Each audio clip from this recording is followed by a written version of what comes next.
Bienvenidos nuevamente. En la clase anterior hablamos de la decisión clínica de parar. Ahora vamos a hablar de lo que viene después, que a menudo es la parte más difícil: enfrentar a la familia, manejar la escena legal y lidiar con nuestras propias emociones. Empecemos con la comunicación de malas noticias. Esto no es algo que se improvisa, es una competencia técnica. Una mala comunicación puede destruir a una familia y generar demandas. Usamos el protocolo SPIKES o EPICE. Primero, el entorno, setting. No den la noticia en la calle con los vecinos mirando. Lleven al familiar principal a un lugar privado, quizás dentro de la ambulancia o en una habitación tranquila. Luego, la percepción. Pregunten, ¿qué sabe de lo que pasó? Esto les ayuda a medir el golpe. Después, la invitación y el conocimiento. Preparen el terreno. Tengo una noticia muy difícil. Y luego, den la noticia de forma directa pero empática. Aquí quiero ser muy enfático con el lenguaje. Por favor, no usen eufemismos. No digan se nos fue, está en un lugar mejor o ya descansa. Esas frases confunden. La gente en shock puede pensar que se fue a otro hospital. Deben usar palabras claras. Hicimos todo lo posible, realizamos maniobras avanzadas, pero su corazón no volvió a latir y su esposo ha fallecido. La palabra fallecido o muerto es dura, pero es necesaria para cerrar la esperanza irracional y permitir que empiece el duelo. Luego viene la empatía. Permitan el llanto, el grito, el silencio. No digan sé cómo se siente, porque no lo saben. No digan es la voluntad de Dios, a menos que la familia sea religiosa y lo diga primero. Solo estén ahí, ofrezcan un pañuelo, pongan una mano en el hombro si es apropiado, y finalmente la estrategia. La gente en duelo no sabe qué hacer, explíquenles los pasos siguientes. Ahora tenemos que llamar a la policía para el trámite legal, nosotros nos quedaremos aquí hasta que lleguen. Esa guía reduce la ansiedad. En Ecuador, las reacciones de duelo pueden ser muy expresivas. Pueden ver desmayos, gritos o rituales religiosos. Respeten eso. Si la familia quiere orar sobre el cuerpo, permítanlo, siempre que no alteren la escena si es un caso legal. Atender a los familiares que se desmayan o tienen crisis nerviosas es parte de su trabajo en la escena. Son sus pacientes indirectos. Una vez declarada la muerte, el paciente se convierte jurídicamente en cadáver y ustedes pasan de ser médicos a ser custodios de la escena. Esto es vital en el contexto de la violencia en nuestro país. Si la muerte fue en vía pública, por accidente, suicidio o violencia, es una escena del crimen. Se activa la cadena de custodia. La regla de oro es no tocar nada. No retiren el tubo endotraqueal. No quiten las vías intravenosas. No despeguen los parches del desfibrilador. ¿Por qué? Porque en la autopsia el médico forense necesita ver esos dispositivos para diferenciar las lesiones que ustedes causaron al intentar salvarlo, como costillas rotas por RCP, de las lesiones criminales. Si quitan todo, pueden confundir la investigación. Tampoco cubran el cuerpo con las sábanas de la ambulancia si es una escena criminal, porque contaminan la evidencia con fibras ajenas. Y jamás metan la mano en los bolsillos para buscar la cédula. Entreguen la escena a la Policía Nacional, DINASED o Criminalística, y llenen el formulario 002 detallando exactamente en qué posición encontraron al paciente y qué movieron durante la reanimación. Hay una confusión común.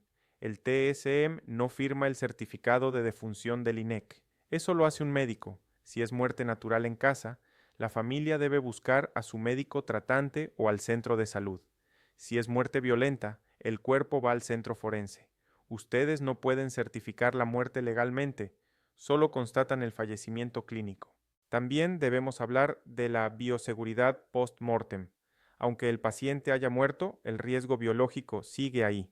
Fluidos, aerosoles residuales, agujas. Mantengan su equipo de protección personal puesto hasta que entreguen el cuerpo. Si hay sospecha de infecciosa, como tuvimos en COVID, el cuerpo se embala en bolsa impermeable, se desinfecta y se etiqueta. No se hacen procedimientos estéticos ni se permite contacto directo excesivo. Finalmente, quiero tocar el tema más silencioso, la salud mental del profesional. Hacer esto día tras día tiene un costo. Ver morir a un niño, ver un suicidio o tener que decidir no reanimar a un abuelo porque es fútil deja huella. Esto se llama fatiga por compasión o estrés moral. El estrés moral ocurre cuando saben qué es lo correcto, por ejemplo, parar la RCP, pero la familia los presiona agresivamente para seguir y terminan haciendo algo que saben que está mal, reanimar a un cadáver, solo para evitar el conflicto. Eso corroe su integridad. Necesitan herramientas de autocuidado. El debriefing es esencial. Después de un código difícil, el equipo debe reunirse 5 minutos, no para culparse, sino para hablar. ¿Qué hicimos bien? ¿Qué salió mal? ¿Cómo nos sentimos? Sacar eso afuera ayuda a procesarlo. No se lleven los fantasmas a casa. La resiliencia no es ser de piedra, no es aguantar todo. La resiliencia es tener la capacidad de sentir, procesar, sanar y volver a subirse a la ambulancia al día siguiente. Retomando el hilo de la comunicación y el manejo de la escena, es vital que consideremos la antropología del duelo en un país tan diverso como Ecuador. La reacción ante la muerte no es estándar. En la costa, las expresiones de dolor pueden ser vocales, físicas y comunitarias. Gritos, desmayos y aglomeración de vecinos son comunes. En la Sierra Andina, el duelo puede ser más silencioso, solemne y ritualista. Ustedes no pueden juzgar estas reacciones bajo su propio lente cultural. No pueden pedir silencio en un velorio costeño improvisado, ni pueden apresurar los tiempos en una despedida andina. Parte de la competencia técnica del protocolo Spikes es la adaptación cultural. Si la familia necesita que el pastor o el sacerdote ore sobre el cuerpo antes de que ustedes lo cubran o se retiren, permítanlo. Ese ritual es parte de la salud mental de los sobrevivientes. Su trabajo médico terminó, pero su trabajo humano de facilitar el inicio del duelo apenas comienza. Ahora, profundicemos en los aspectos forenses del manejo del cadáver, porque aquí es donde un buen paramédico puede evitar que un crimen quede impune o que un inocente sea acusado. Mencionamos la regla de no retirar nada. Quiero explicarles por qué con un ejemplo. Imaginen que atienden a un paciente con un trauma torácico, le ponen un tubo endotraqueal y una vía subclavia, pero fallece. Si ustedes retiran el tubo y la vía para que se vea mejor, antes de que llegue el fiscal, el médico legista en la morgue verá agujeros en el cuello y el tórax que no podrá explicar. ¿Fue una puñalada? ¿Fue tortura? ¿O fue iatrogenia? Al dejar los dispositivos puestos, le están diciendo al forense: estas lesiones las hice yo intentando salvarlo. Esto descarta esas heridas de la investigación criminal.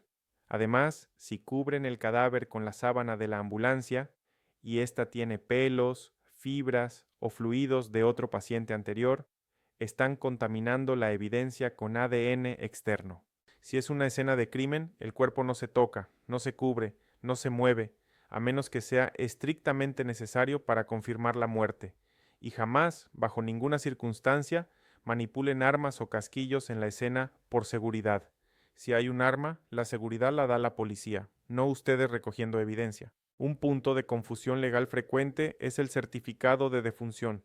Muchos familiares les rogarán que firmen el papel para ya empezar el velorio.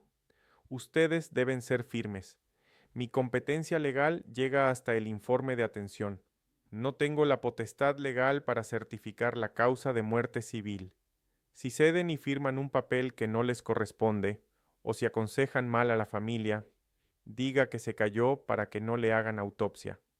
Están cometiendo un delito de falsedad o fraude procesal. Su ayuda consiste en orientar. Deben llamar a su médico de cabecera, o debemos esperar a medicina legal porque fue un accidente. Esa claridad evita problemas legales futuros para la familia y para ustedes. Finalmente, quiero hablarles de la segunda víctima. En un evento adverso, la primera víctima es el paciente, pero la segunda son ustedes. El trauma vicario, o el daño que sufrimos por ser testigos del dolor ajeno, es real. No somos máquinas. Ver morir a un niño o tener que decirle a una madre que su hijo no sobrevivió deja una marca. El debriefing o sesión de descompresión no es opcional. Después de un código difícil, no se vayan directo a sus casas o a dormir. Reúnanse con su equipo. Hablen de lo técnico, sí, pero también de lo emocional. ¿Cómo te sentiste cuando paramos? Me sentí culpable. Yo también. Validar que esos sentimientos son normales y compartidos es la única vacuna contra el estrés postraumático y el burnout.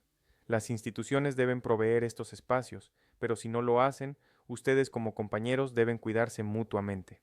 La resiliencia se construye en comunidad, no en soledad. Si notan que un colega se vuelve cínico, frío o empieza a beber demasiado, no lo juzguen. Es un síntoma de que está herido por la profesión. Tiendan una mano. Cuidar de quienes cuidan es el imperativo ético final. Esta unidad les ha entregado las herramientas más pesadas de su carrera, el poder de decidir cuándo parar y la responsabilidad de gestionar la muerte. Úsenlas con sabiduría, con apego a la ley, pero sobre todo con una humanidad inquebrantable, porque al final del día, cuando la ciencia no alcanza, lo único que queda es la dignidad que ustedes hayan podido preservar. En conclusión, la unidad 4 no es solo sobre la muerte, es sobre la humanidad. El tecnólogo moderno en Ecuador no es solo unas manos que comprimen, es una mente que discierne y un corazón que acompaña. Entender cuándo la batalla biológica se ha perdido y tener la valentía ética de detenerse, de tomar la mano del familiar y de proteger la dignidad del final, es quizás la demostración más alta de profesionalismo. No siempre podemos curar, pero siempre, siempre podemos cuidar. Esa es su misión. Muchas gracias.